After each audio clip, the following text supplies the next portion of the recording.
He was the party prince. He was photographed incessantly, falling out of one nightclub after another. Who rebelled against royalty. He decided he might leave the royal family. Haunted by his mother's death, It destabilized him and caused chaos for years. he struggled to find his way. Being royal for Harry was a burden and a curse. She's an American actress. I was like, okay, well, I'm going to really have to up my game. Unlike any royal bride before. Go back a few generations, and everything about Meghan Markle disqualifies her from marrying Harry. A modern royal couple who will change history, The Queen made an exception and broke from royal protocol. redefine royalty. Do you see any scenario by which Harry and Meghan overshadow Kate and William? It was my first thought. And modernize the monarchy. The world's view of the British monarchy is probably going to be determined more by Harry and Meghan than by William and Kate, certainly by Charles and Camilla. That's a very unusual situation. Tonight, a CNN special report. A royal match, Harry and Meghan. I'd never even heard about her until this friend said Meghan Markle. I was like, right, okay, give me a bit of background. It is July 2016 in London when Britain's most eligible bachelor, Prince Harry, is set up on a blind date. It was definitely a setup. It was a blind date. I was beautifully surprised when I walked into that room and saw her, and there she was sitting there. I was like, okay, well, I'm going to really have to up my game. Harry ups his game, and they begin a whirlwind romance. Just weeks later, they're vacationing together in Botswana, Africa. We camped out with each other under the stars. She came and joined me for 5 days out there, which was absolutely fantastic. In the months that follow, they date long distance, meeting up in London and Toronto, where Meghan, an actress, is filming her TV show Suits. Wow, you're pretty. Good. You've hit on me. We can get it out of the way that I'm not interested. No. The whole time keeping their relationship a secret. I mean, when they first met, nobody knew about it. I mean, they are such a charismatic couple. They are Penny Junor wrote a biography about Harry. They kept this relationship quiet. Which is itself impressive. It is impressive. I mean, the great fear about Harry finding a wife was always going to be the intrusion of the press, because that is what had killed two previous long-term relationships. Relationships with actress Cressida Bonis and his first love, Chelsea.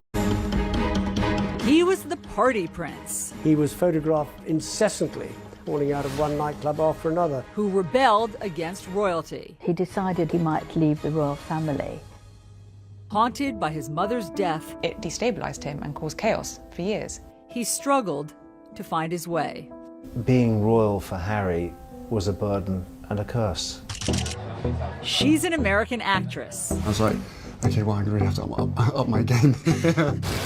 Unlike any royal bride before. Go back a few generations, and everything about Meghan Markle disqualifies her from marrying Harry. A modern royal couple who will change history, The Queen made an exception and broke from royal protocol. redefine royalty. Do you see any scenario by which Harry and Meghan overshadow Kate and William? It was my first thought. And modernize the monarchy. The world's view of the British monarchy is probably going to be determined more by Harry and Meghan than by William and Kate, certainly by Charles and Camilla. That's a very unusual situation. Tonight, a CNN special report. A royal match, Harry and Meghan. I'd never even heard about her until this friend said Meghan Markle. I was like, right, okay, give me a bit of background. It is July 2016 in London when Britain's most eligible bachelor, Prince Harry, is set up on a blind date. It was definitely a setup. It was a blind date. I was beautifully surprised when I walked into that room and saw her, and there she was sitting there. I was like, okay, well, I'm going to really have to up my game. Harry ups his game, and they begin a whirlwind romance. Just weeks later, they're vacationing together in Botswana, Africa. We camped out with each other under the stars. We spent, come and join me for 5 days out there, which was absolutely fantastic. In the months that follow, they date long distance, meeting up in London and Toronto, where Meghan, an actress, is filming her TV show Suits. Wow, you're pretty. Good. You've hit on me. We can get it out of the way that I'm not interested. No. The whole time keeping their relationship a secret. I mean, when they first met, nobody knew about it. I mean, they are such a charismatic couple. They are Penny so... Junor wrote a biography about Harry. They kept this relationship quiet. Which is itself impressive. It is impressive. I mean, the great fear about Harry finding a wife was always going to be the intrusion of the press, because that is what had killed 2 previous long-term relationships. Relationships with actress Cressida Bonis and his first love, Chelsea Davy. Chelsea had experienced the most horrible treatment. Photographers would be waiting for her. They would call out names, slag, bitch, whore, trying to get a reaction from her. And I guess that she looked at all of this and thought, do I want this for my life? And I interviewed Harry just before he met Meghan, the month before, and we talked about, his private life at the time. Harry tells Roya Nika, the royal correspondent for Britain's Sunday Times, about a, quote, massive paranoia he feels in finding a girlfriend. I think Harry's great fear was that unless he had enough time to get to know someone, if that relationship prematurely became public, they would be absolutely swamped with media interest, and that would change the dynamic of his relationship. And what happened to his mother is never far from his mind. Harry and his brother still feel that the paparazzi and press intrusion were certainly partly responsible for his mother's death, and thought, why would anyone want to put up with this for me? Harry wants to keep his relationship with Meghan private as long as he can. But just 4 months after that first date, the news is out, and the paparazzi pounce once again. I mean, there was a photographer who got inside Meghan's house in Toronto. The paparazzi were camping on her mother's front lawn and following, and harassing all members of her family, anybody really who knew her. Despite starring in a TV show, Meghan is relatively unknown. Now the British press wants to know who she is and if she's fit for the royal family. She was a woman who had been married. People were fascinated by the fact that she was divorced. People were fascinated by her background, her acting, a career woman. How would that work, being with someone in the royal family? That's not what we've seen before. They also have not seen someone biracial dating a member of the royal family. And some of the conversation is blatantly racist. There was one newspaper headline saying, straight out of Compton, suggesting that she was from a gang-ridden neighborhood. Afua Hirsch is a journalist and recently wrote a book about race, identity, and belonging in Britain. And would Harry be dropping around for tea in gangland, which was very clearly racially loaded. A whole nother issue exploded, which was the number of rather horrific social media racist comments began to flood in from the darkest, vilest corners of the internet. The royal family responds in unprecedented fashion, with Prince Harry's team releasing a statement confronting the, quote, abuse and harassment Meghan is facing. Very unusual for a statement to come out. No one understands this better than Dickie Arbiter. He was press secretary at the palace for 12 years. He made the point, this is not a game. It's not a game, it's people's lives. And he was very angry, and it was a sort of back-off reminder to what they did to his mother. Why is it that you think that Meghan's upbringing, her race, why did that garner so much attention?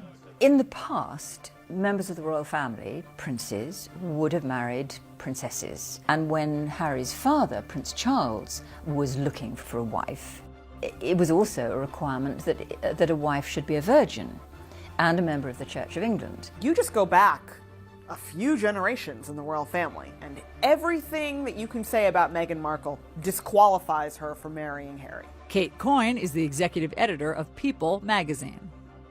This is precisely why You had Edward abdicating his throne so that he could marry an American divorcee. Elizabeth's sister Margaret was in love with a divorced man and was not allowed to marry him. Wasn't Charles and Diana's wedding and marriage a wake-up call in some ways for the monarchy, that you can try to have somebody perfect, but it has to be chemistry, and you have to let the person have the freedom to marry who they want? No, well, I think it was a lesson that they've learned. Harry is desperate for history not to repeat itself, and he's anxious to protect Meghan. Harry's statement was the most romantic thing a member of the royal family has ever done. And I think engagement watch was on from that moment. It was, let's wait for the ring. The ring comes in November 2017. Prince Harry has announced his wedding engagement to American actress Meghan Markle. And the royal family welcomes Meghan with open arms. The Queen made an exception and broke from royal protocol and invited Meghan to spend Christmas with the royal family and the Queen at Sandringham. That was the first time a royal fiancé has ever done that before actually marrying into the royal family. A powerful sign the monarchy and the Queen are modernizing and changing. The royal family now is trying to at least be much more reflective of society, and the Queen, first and foremost, wants her grandson to be happy. And that happiness is something Harry has been searching for most of his life.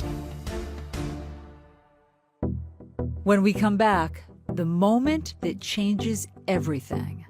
He didn't really deal with what life without her meant. It destabilized him and caused chaos for years.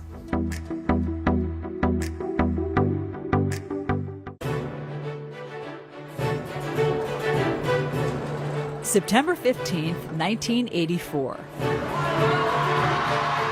Prince Henry Charles Albert David is born.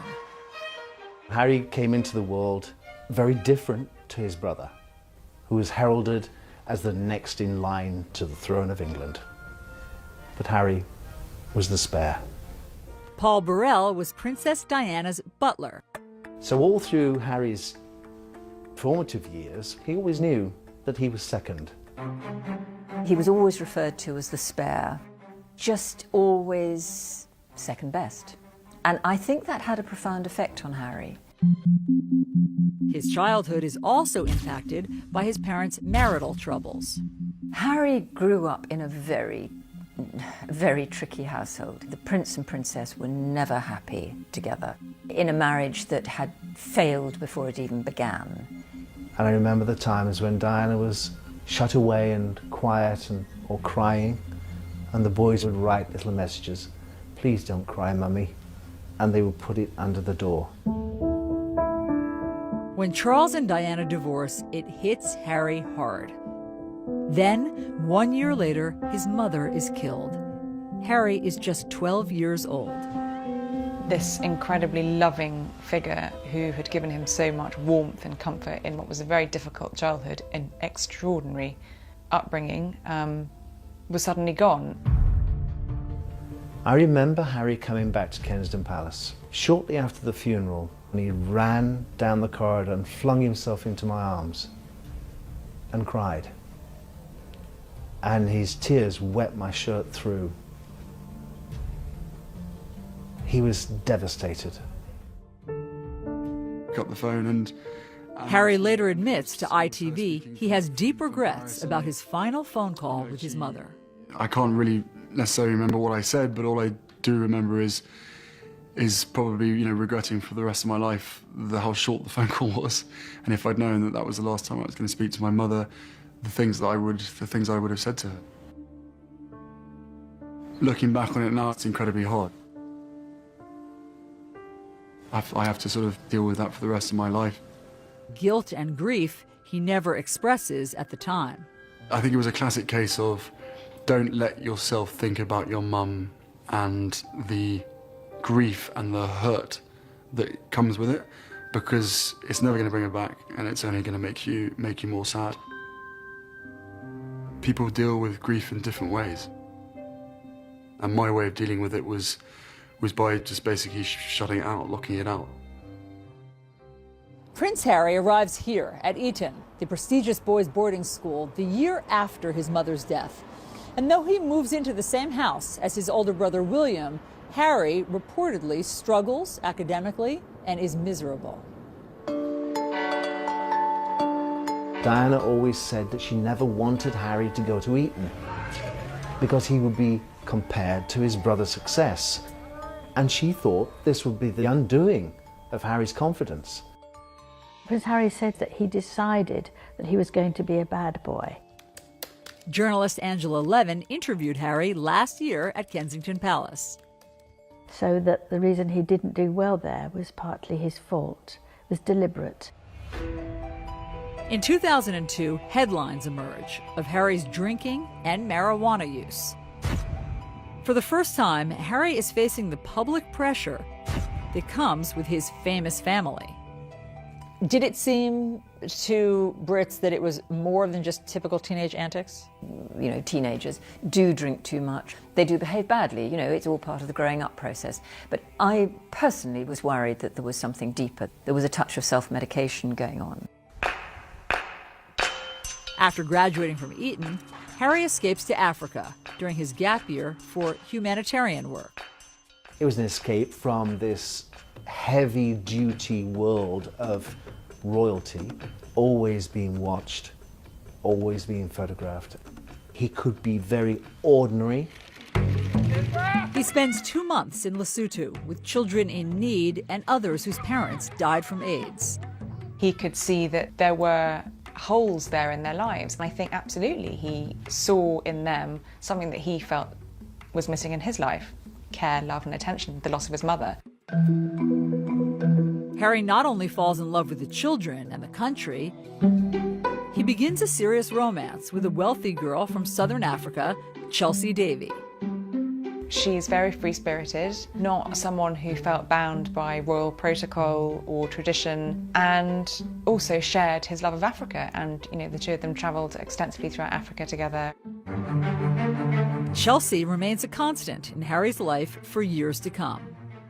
She also came into his life at a time when he was missing that female figure to support him, and I think Chelsea did that and understood him, and she could understand that he'd been through a very difficult time and was still going through a very hard time. A very hard time that Harry struggles to overcome. When we come back, Prince Harry got so low that he decided at one point that he might leave the royal family. And then Meghan Markle's struggle with her biracial identity. She has heard the names her mother has been called, and she's well aware that that is happening for one reason only, and it's the color of her mom's skin.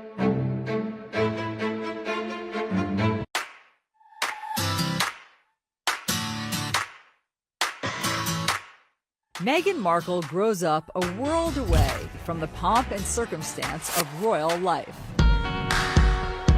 You hear that someone grew up in Los Angeles and you think about swimming pools and palm trees and Beverly Hills, and Meghan Markle's childhood in LA was not that.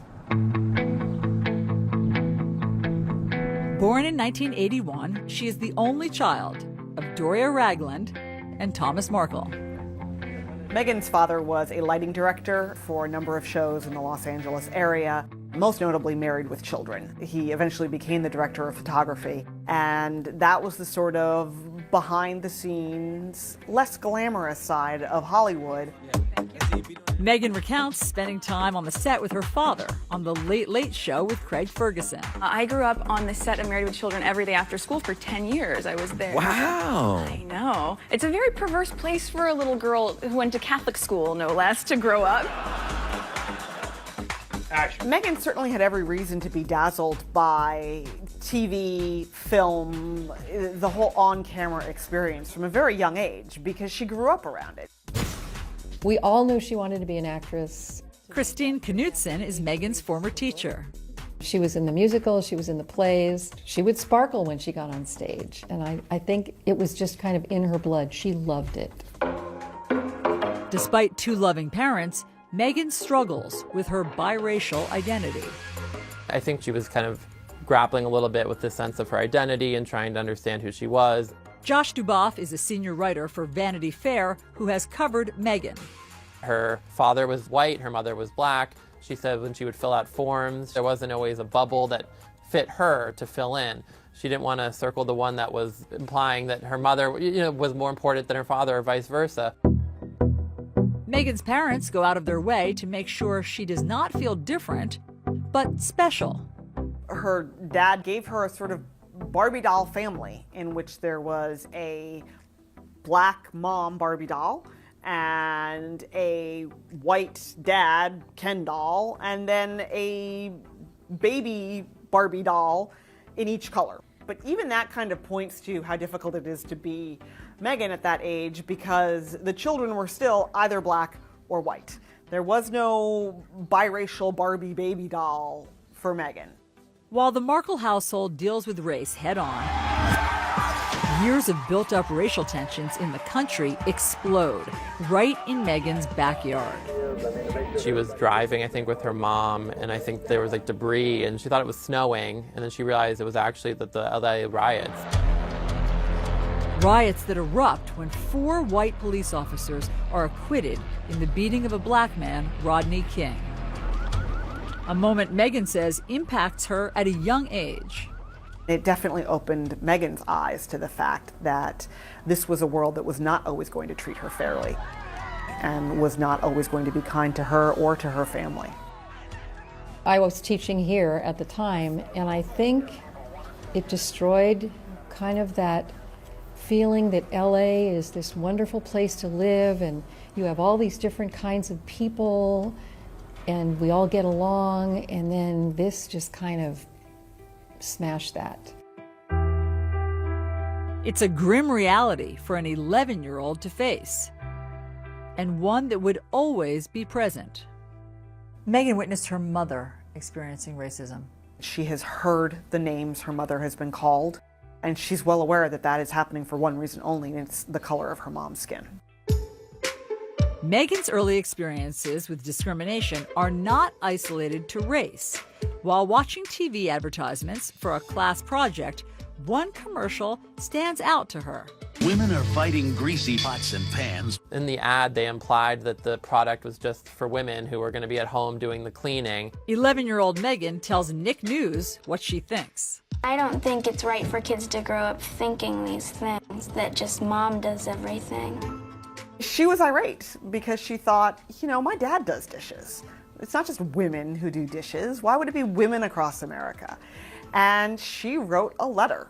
So I was wondering if you would be able to change your commercial to people all over America. And wouldn't you know it, it worked. The gloves are coming off. People are fighting greasy pots and pans with Ivory Clear.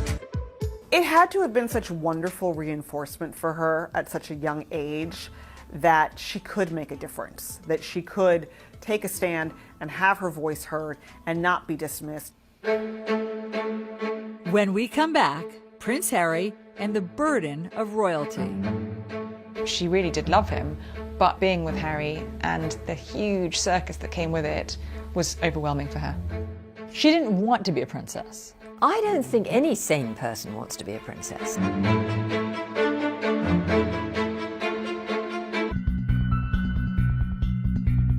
Outrage around the world after Britain's Prince Harry shows up at a costume party. Dressed as a Nazi, threatened Nazi. And that just seems like a moment of extremely bad judgment. It was a moment of complete and utter thoughtlessness. He was young, he was very troubled, and he was drinking far too much. And he was a bit of a loose cannon. At just 20 years old, Harry is earning a reputation as reckless and self-destructive. He was photographed incessantly after he left school during a sort of gap year, falling out of one nightclub after another. And he has a run-in with the paparazzi that leaves a photographer with a split lip. For many years, it was a real worry about what would happen to Harry because he didn't seem to want to be a royal. He really kicked against it. He wanted to be a normal human being. When Harry arrives at Sandhurst Military Academy in May 2005, the pressure is on to turn over a new leaf. He'd not had that discipline for so many years, people were concerned that Harry wouldn't find his way. Sandhurst is nothing like the lavish royal lifestyle that Harry has become accustomed to. And throughout the 44-week grueling training course, he's treated like every other soldier. It could be said it kind of knocks a bit out of you. General Lord Richard Dannatt was chief of the British Army. In the early days, the first 5 or 6 weeks, when the training is really tough, it encourages people to rely on each other, to help each other. Harry is one of the guys, yet there are painful reminders he's still a royal. When his unit deploys to Iraq in May 2007, Harry is forced to stay behind. There have been a number of specific threats specifically aimed at Prince Harry, and it's for that reason that I've decided that the risk to Prince Harry is too great. I think when he was told he couldn't go, it was a really low point for him. I didn't sort of join the army thinking that I was never going to go on operations. It was very hard, and I did think, well, clearly one of the main reasons that I'm not allowed to be going is because of the fact of who I am. But months later, a secret deployment to Afghanistan gives Harry a taste of the front lines. As far as I'm concerned, I'm out here as a normal JTAC on the ground and not Prince Harry. It's very nice to be sort of a normal person for once. I think this is about as normal as I'm ever going to get. It was pretty much a turning point in his life, but I think he realised the seriousness of life, really rose to the responsibilities. But after 10 weeks on the ground, his mission is leaked, and Harry is immediately evacuated. It wouldn't have taken the Taliban or others long to have searched around and perhaps found where he was. So there was a risk to him, but I think also if there was an increased risk to him, there was an increased risk to the other soldiers who were around him, and the only sensible and safe thing to do was to bring him back. He was very angry. To use the words of his private secretary, he was boiling mad, and he sort of headed for the gutter. And what did that look like? He started drinking very heavily. He was fed up with who he was. Who he was is also causing tension in his relationship with his longtime girlfriend, Chelsea Davy. She really wasn't that fussed at all by the trappings that came with Prince Harry. In April of 2011, Harry brings Chelsea here to Westminster Abbey for the wedding of his brother, Prince William, and Kate Middleton. There are 1 million people lining these streets, and millions more watching on TV around the world. It's an intense spotlight that Chelsea struggles to cope with.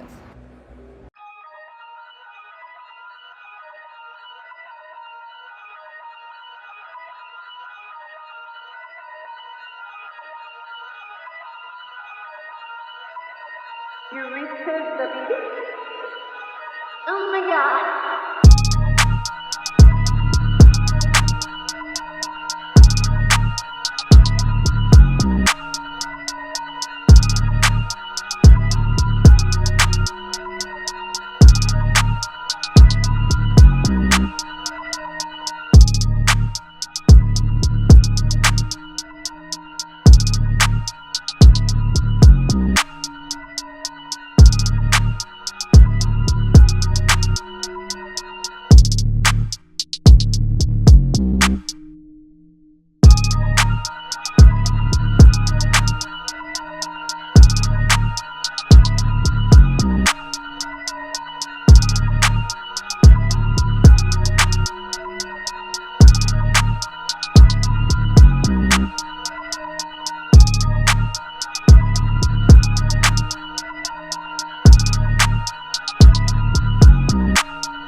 Naturally, she was very determined that that would not be her life, and she wanted a career of her own, and ultimately I think that was one of the things that ended their relationship. She didn't want to live inside the goldfish bowl.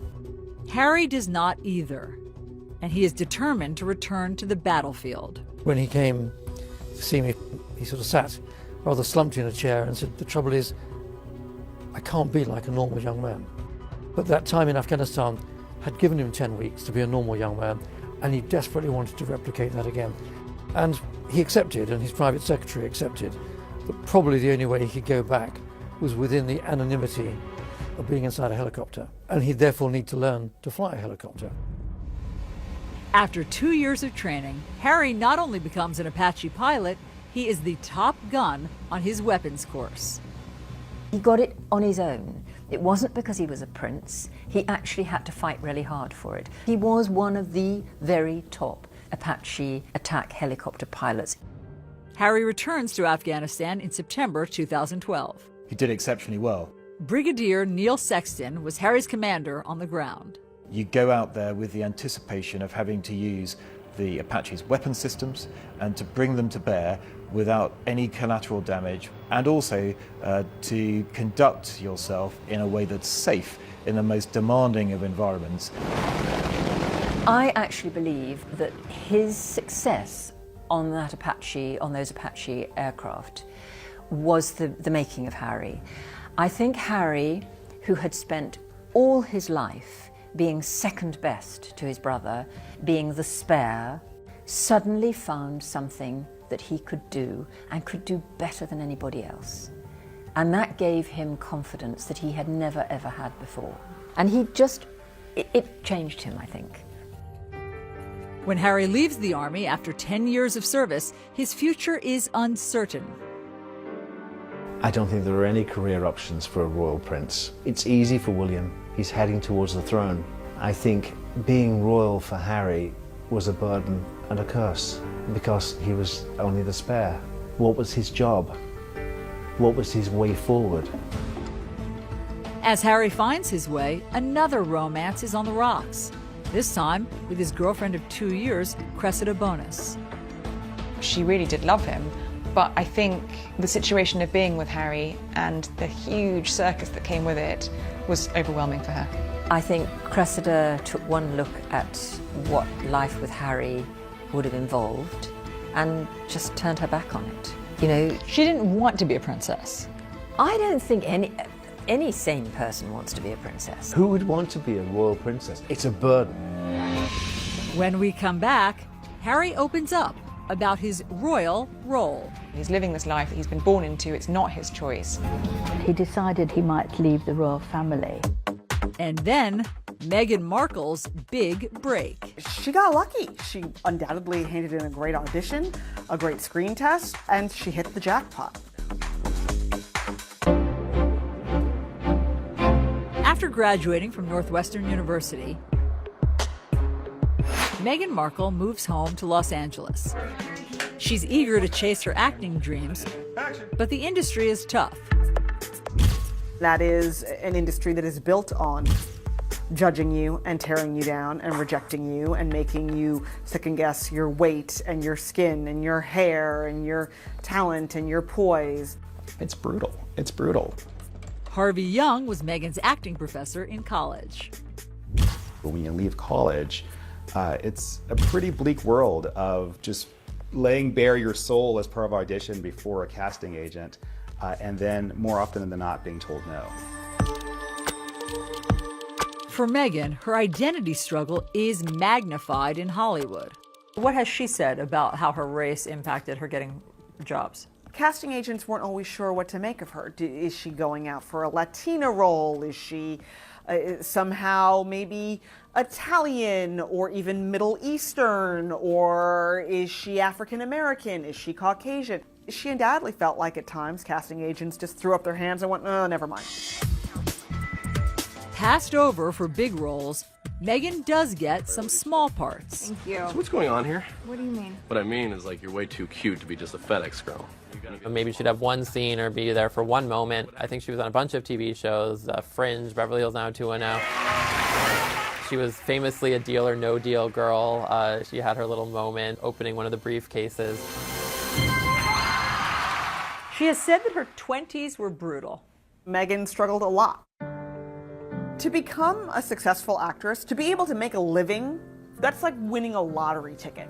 I mean, the number of forces that have to combine to get you even the smallest scrap of success are so astronomical. Meghan auditions for 10 years. And then, at 29, she lands a significant role, the female lead on USA Network's legal drama, Suits. Is this all a joke to you?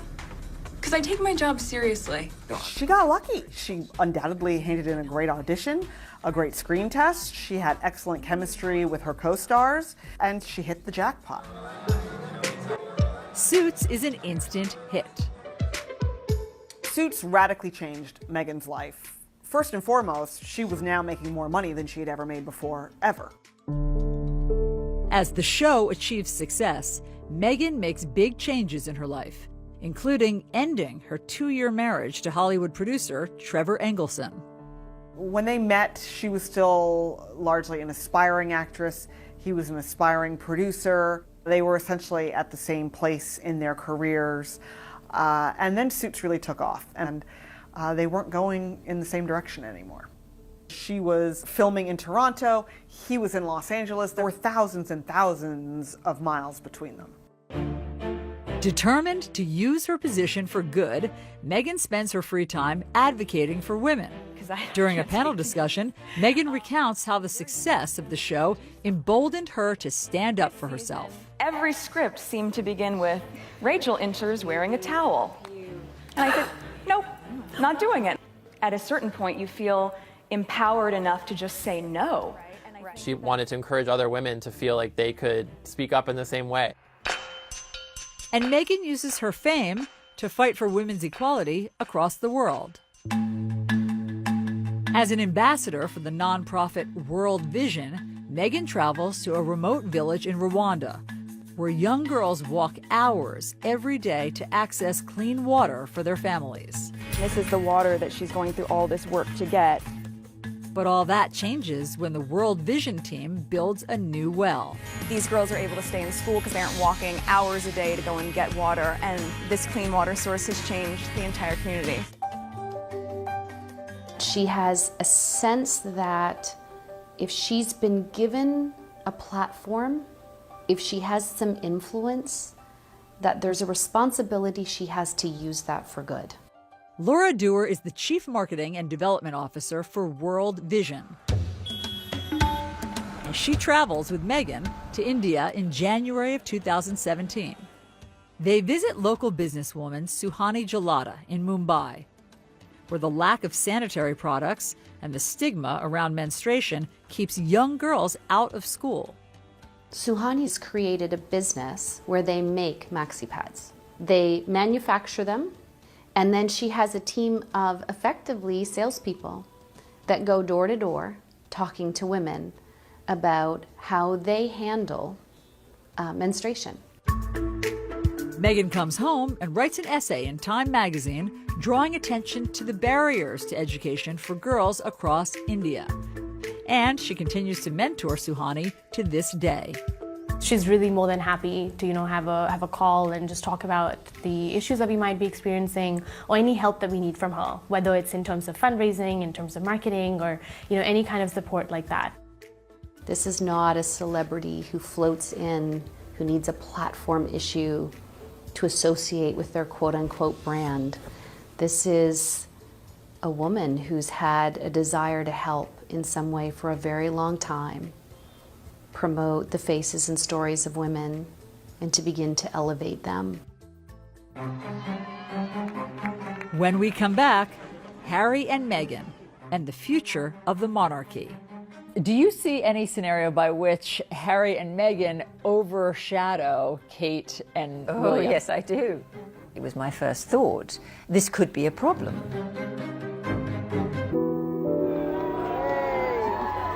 Summer 2017. It's been 20 years since Princess Diana's death, and Prince Harry is speaking about it for the first time in a documentary for the BBC. When you're that young and something like that happens to you, I think it's lodged in your heart and your head, and it stays there for a very, very long time.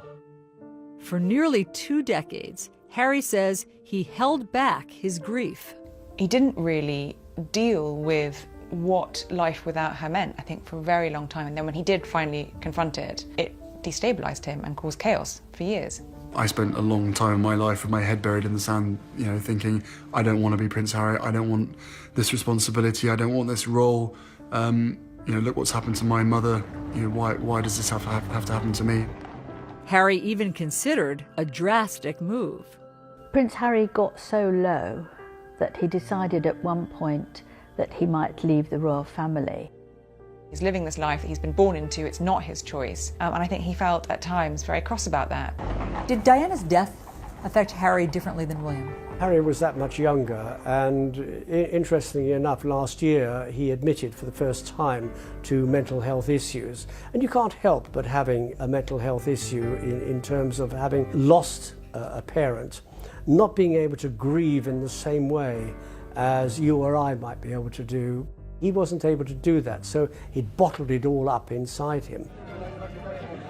Now, Harry is letting it all out, sharing his struggle as part of his Heads Together campaign with Prince William and Kate to end the stigma around mental health. We never really talked about losing a mum at such a young age. I always thought to myself, what's the point in bringing up the past? It ain't going to change it. It ain't going to bring her back. And when you start thinking like that, it can be really damaging. And Harry ultimately chooses a future he hopes would make his mother proud. I felt an overwhelming connection to many of the children I met. Something he shared with the BBC. Now all I want to do is try and fill the holes that my mother has left, and that's what it's about for us, is trying to make a difference, and in making a difference, making her proud. He spends much of his time working on the charity he created for the children he met in Lesotho, Africa. You look at Harry's work with HIV and AIDS, that was something that his mother, as Harry said, smashed through the stigma of that when she was alive. And he's focused on the Invictus Games, an Olympic-style competition he started to give wounded veterans a chance to be defined by more than their injuries. It's life-changing. It really is life-changing for them. I think he has used his own experience of loss and sadness and bereavement to help these soldiers. And the bereavement doesn't just mean losing someone, it means losing yourself, I think, too. He's embraced who he is. It took him a long time to get there, but he now fully understands that being Prince Harry, he can make people's lives better by putting his name to things. He's making a difference.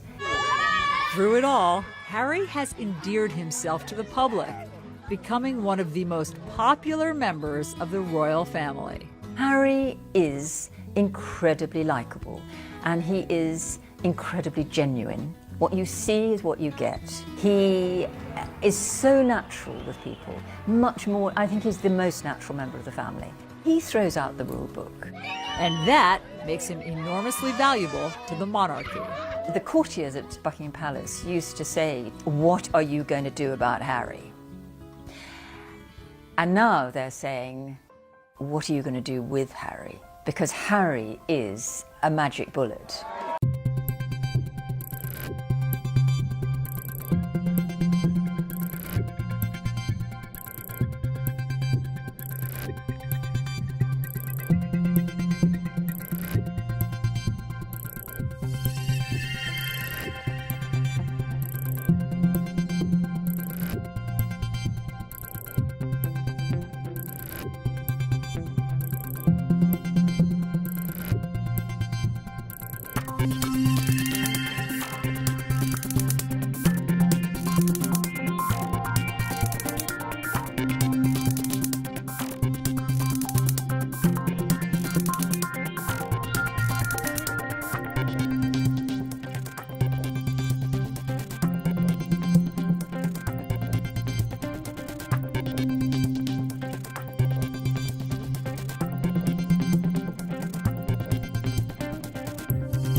As Harry helps carry the monarchy forward, he will continue to do things his own way, like proposing to the woman he loves, not someone British royalty might expect. I think it's a wonderful coincidence that Harry has fallen in love with somebody who is American, mixed race, divorced, and a career woman. She is very representative of our society today, and I think that makes the monarchy much more user-friendly. And in Meghan, Harry has found someone who can cope with the role and is not afraid of the spotlight. Meghan was utterly enchanting when she appeared for the first time in Nottingham. She behaved as though she'd been doing it all her life. On Saturday, May 19th, Harry and Meghan will get married here on the grounds of Windsor Castle in St. George's Chapel. It will be a very traditional wedding for this very modern royal couple. Meghan and Harry love story is a terrific story. It has unlimited fairy tale appeal. I heard you were amazing in Chicago. She does what she feels comes naturally. And Harry is the most relaxed member of the royal family. Do you see any scenario by which Harry and Meghan overshadow Kate and Oh, William? yes, I do. I do. I mean, this is immediately was my first thought. You know, this could be a problem because Harry and Meghan are a very compelling couple. They're very charismatic and very relaxed and easy. The cameras will follow them. William and Kate there's a much more rigidity to them, as possibly there has to be because he is going to be king. To some who have known the family well, Harry and Meghan will play a critical role in the monarchy's future. The world's view of the British monarchy is probably going to be determined more by Harry and Meghan than by William and Kate, certainly by Charles and Camilla. That's a very unusual situation. The royal family need Harry to bridge the gap between the people and the monarchy, because without that connection, the royal family wouldn't survive. As he has his whole life, Prince Harry will likely continue to be a star in the royal show. With his irresistible appeal, down-to-earth charm, and, like his mother, a natural ability to connect. With Meghan by his side, this modern royal couple are on course to redefine Britain's most famous family and change the monarchy forever.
They're vacationing together in Botswana, Africa.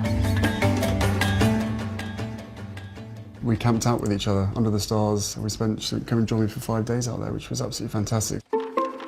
In the months that follow, they date long distance, meeting up in London and Toronto, where Meghan, an actress, is filming her TV show Suits. Wow, you're pretty. Good. You've hit on me. We can get it out of the way that I am not interested. No. The whole time keeping their relationship a secret. I mean, when they first met, nobody knew about it. I mean, they are such a charismatic couple. Penny Junor wrote a biography about Harry. They kept this relationship quiet. Which is itself impressive. It is impressive. I mean, the great fear about Harry finding a wife was always going to be the intrusion of the press, because that is what had killed 2 previous long-term relationships. Relationships with actress Cressida Bonas and his first love, Chelsea.